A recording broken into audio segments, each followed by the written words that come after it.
باللہ من الشیطان الرجیم، بسم اللہ الرحمن الرحیم۔ السلام علیکم، 9th کلاس، کیسے ہیں سب بچے؟ اللہ تعالیٰ آپ کو ہنستا مسکراتا رکھے، زندگی میں کامیاب و کامران کریں۔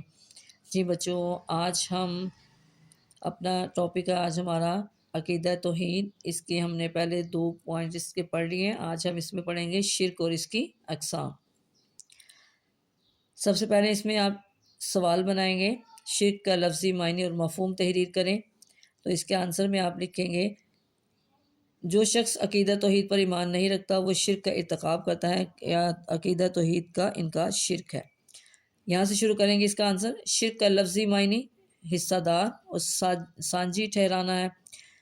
شریعت کی اصطلاح میں اللہ تعالیٰ کی ربوبیت، الوہیت اور اسماء و صفات میں کسی کو اس کا شریک اور حصہ دار بنانا شرک کہلاتا ہے۔ اگلا سوال بنائیں گے، ذات میں شرک سے کیا مراد ہے؟ ذات میں شرک سے مراد کسی کو اللہ تعالیٰ کا ہمسر اور برابر سمجھنا، یا اللہ تعالیٰ کو کسی کی اولاد سمجھنا، یا کسی کو اللہ تعالیٰ کی اولاد سمجھنا، یعنی اللہ تعالیٰ کی ذات کے سوا کسی اور کو ماننا، یا کسی کو اللہ تعالیٰ کی بیٹی یا بیٹا ماننا اللہ تعالیٰ کی ذات میں شرک کہلاتا ہے۔ آگے سوال بنائیں گے، ذات میں شرک کے بارے میں اللہ تعالیٰ کا ارشاد بیان کریں۔ تو اس کے آنسر میں آپ لکھیں گے، اللہ تعالیٰ کا ارشاد ہے، لم یلد ولم یولد، نہ وہ کسی کا باپ ہے نہ وہ کسی کا بیٹا ہے۔ جی اگلا سوال ہے، الوہیت میں شرک سے کیا مراد ہے؟ اللہ تعالیٰ کی ذات کے علاوہ کسی اور کو عبادت کے لائق سمجھنا، یا اللہ تعالیٰ کے ساتھ کسی اور کو عبادت میں شریک کرنا الوہیت میں شرک کرنا ہے۔ اللہ تعالیٰ کی عظمت کا تقاضا کیا ہے؟ یہاں پہ سوال بنائیں، اللہ تعالیٰ کی عظمت کا تقاضا کیا ہے؟ تو آنسر میں لکھیں گے، اللہ تعالیٰ کی عظمت کا تقاضا یہ ہے کہ صرف اسی کی عبادت کی جائے۔ اللہ تعالیٰ نے قرآن مجید میں ارشاد فرمایا، اللہ تعبدوا الا ایاہ، کہ تم اس کے سوا کسی کی عبادت نہ کرو۔ آگے جی، صفات میں شرک سے کیا مراد ہے؟ اللہ تعالیٰ کے علاوہ کسی اور کی ذات اور شخصیت میں اللہ تعالیٰ جیسی صفات ماننا اور اعتقاد رکھنا صفات میں شرک کہلاتا ہے۔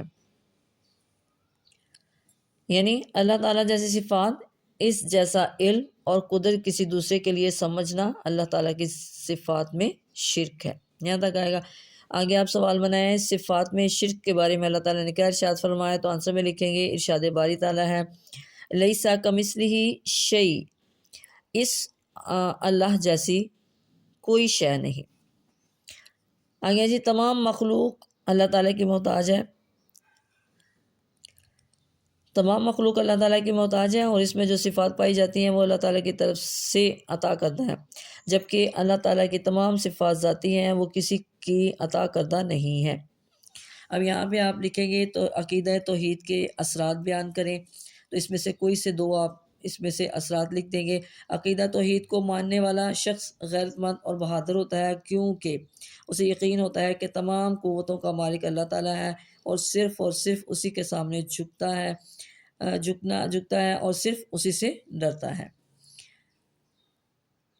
اس میں دوسرا پوائنٹ آپ یہ لکھ دیں، عقیدہ توحید پر ایمان رکھنے والا انسان پر امید ہوتا ہے اور وہ پرسکون اور اطمینان بخش زندگی گزارتا ہے۔ جی بچوں، اس کے بعد آ گیا جی، عقیدہ توحید پر ایمان رکھنے سے انسان میں عجز و انکسار پیدا ہوتا ہے۔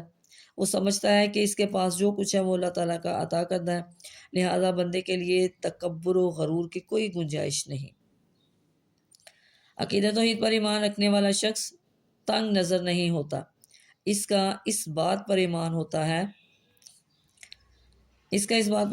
ہے کہ تمام کائنات کا خالق اور سب کو پالنے والا اللہ تعالیٰ ہی ہے، اسی وجہ سے وہ ساری مخلوق کی بھلائی اور بہتری چاہتا ہے۔ عقیدہ توحید انسان میں صبر و قناعت، بلند ہمتی اور توکل جیسی صفات پیدا کرتا ہے۔